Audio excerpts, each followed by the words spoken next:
अब जाकर लोगों को लग रहा है कि बीजेपी को टक्कर देने के लिए क्यों कोई है, क्योंकि ये है जंजीज, ये है कॉकरोचेस की टीम। जी हां, जंतर मंतर से जो तस्वीर सामने आई है इस वक्त, आप उसे भी देखिए, आप भी देखिए। इनमें बड़ी संख्या में युवा है, छात्र है, समर्थक दिखाई दे रहे हैं।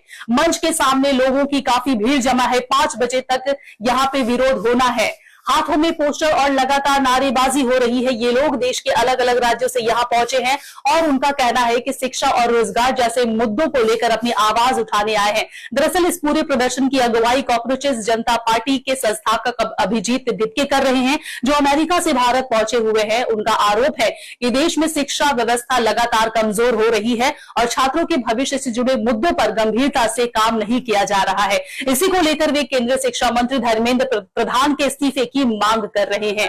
नारा वहां पे गूंज रहा है। मंच से बोलते हुए अभिजीत दिपके ने कहा है कि पिछले 10 से 12 वर्षों में लोगों को हिंदू मुस्लिम की राजनीति में उलझाकर रखा गया है, मेन मुद्दे से भटकाया गया है। उन्होंने सवाल उठाया है कि क्या इससे युवाओं को रोजगार मिला, क्या इससे छात्रों की समस्याएं खत्म हुई, क्या शिक्षा व्यवस्था बेहतर हुई है। उनका कहना है कि देश के युवा को असली मुद्दों से दूर रखा गया है और अब समय आ गया है कि शिक्षा, रोजगार और भविष्य की बात की जाए।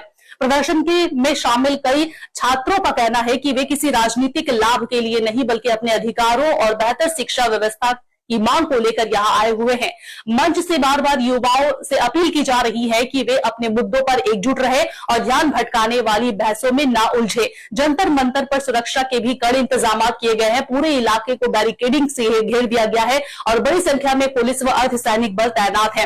हालांकि प्रदर्शन फिलहाल शांतिपूर्ण तरीके से जारी है। अभिजीत दिपके ने अपने संबोधन में यह भी दावा किया है कि दिल्ली एयरपोर्ट पहुंचने के बाद उन्हें कुछ समय के लिए बाहर पे ही रोक दिया गया था। उन्हें अंदर आने की अनुमति नहीं दी गई थी, लेकिन बाद में प्रदर्शन की मंजूरी मिलने के बाद वे सीधे जंतर मंतर पहुंचे और अपने समर्थकों के बीच शामिल हुए।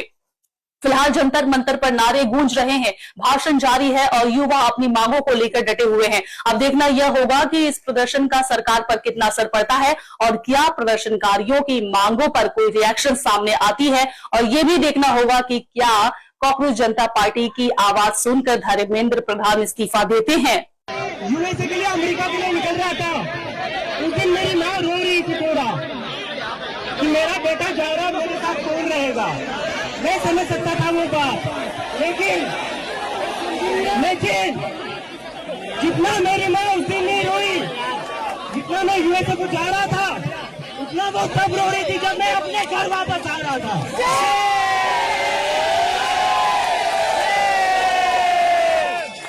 पिछले 2-3 दिन से मेरी माँ और मेरी सिस्टर रो रहे थे कि तू वापस चला जाएगा तो तुझे ये लोग अंदर डाल देंगे। उनको डर था, मुझे अपने घर पर आने से उनको डर लग रहा था। ये डर मेरी माँ का अकेले का डर नहीं है।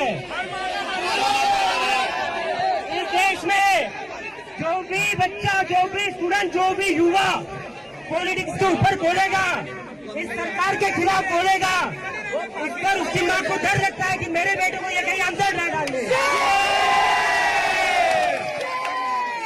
कब तक हम ऐसे डर में जिएंगे? एक बार इनको बता दो, हम इनकी डर की राजनीति से अब नहीं डरने वाले। नहीं डरेंगे, नहीं डरेंगे। तुम्हारी राजनीति से हम नहीं डरेंगे। धर्म की राजनीति बंद करो, हिंदू मुसलमान की राजनीति बंद करो।